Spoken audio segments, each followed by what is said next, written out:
Hi. Now I've been doing genealogy pretty much for about 30 years.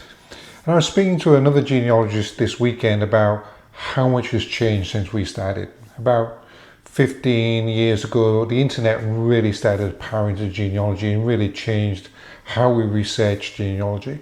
And then the last 18 months we've had AI.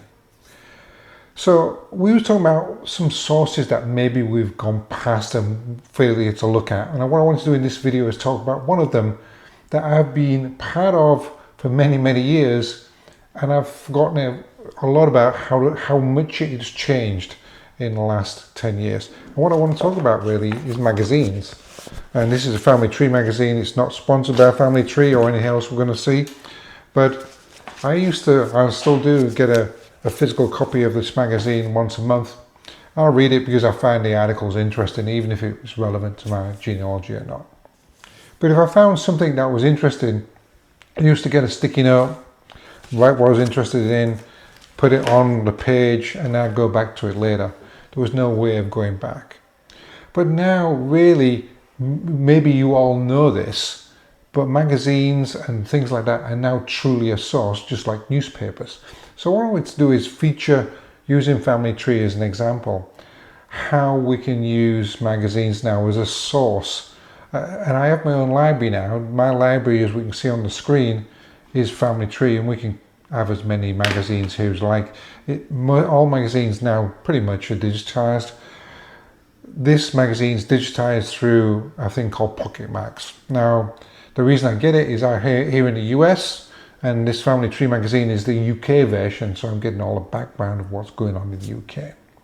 So I can see my library, and I can sort the issues, and I can do all kinds of things. I can search the various titles. And to speed things up a bit, I've moved a few tabs across the top to make sure my computer doesn't slow things down. So I'm going to look at it on my laptop, but equally, I'll show you an example of what it looks like on the Kindle, because I use Kindle to read the magazine when I'm having breakfast or having a lunch break.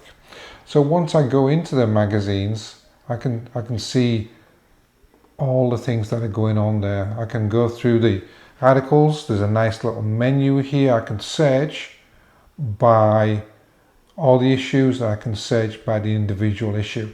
So now I can go back and use this whole library as a source. So if I wanted to go and search for Watford, and we'll try and see how long this is going to take.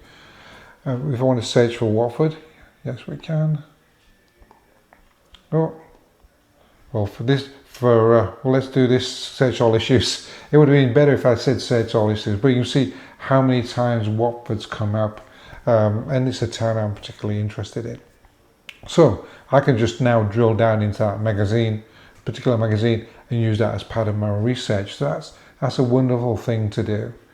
Now also, once I get into the magazine, and we've all seen all magazines are like this now, we've got a menu bar on the side. I can search, I can bookmark, right? So I don't need the sticky notes anymore.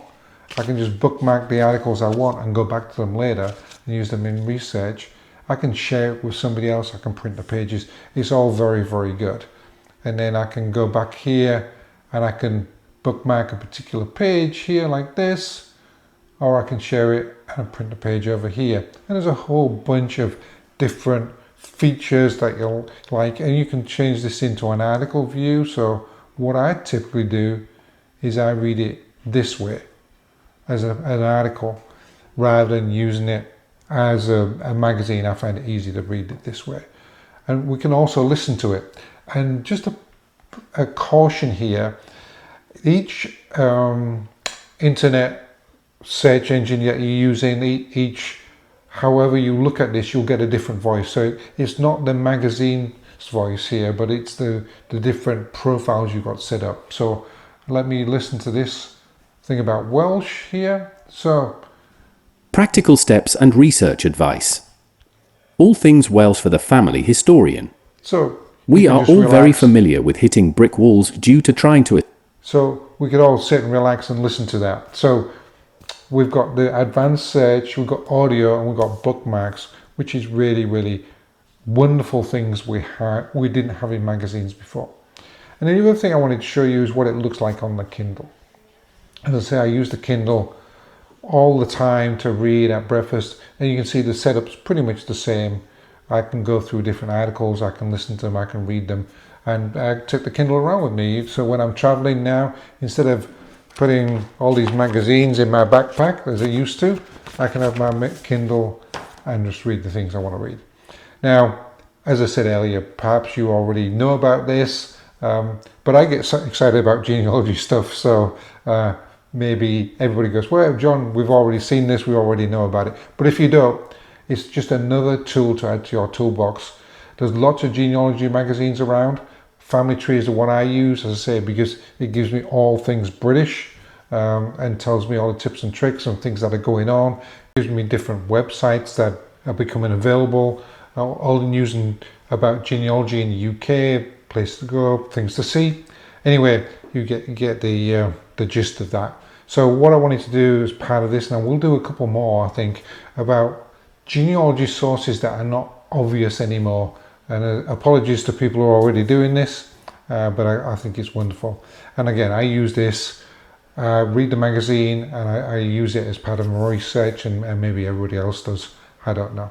Anyway, if you enjoyed this video, whether you use magazines or not, please give me a thumbs up. It means a lot to a small genealogy channel like mine.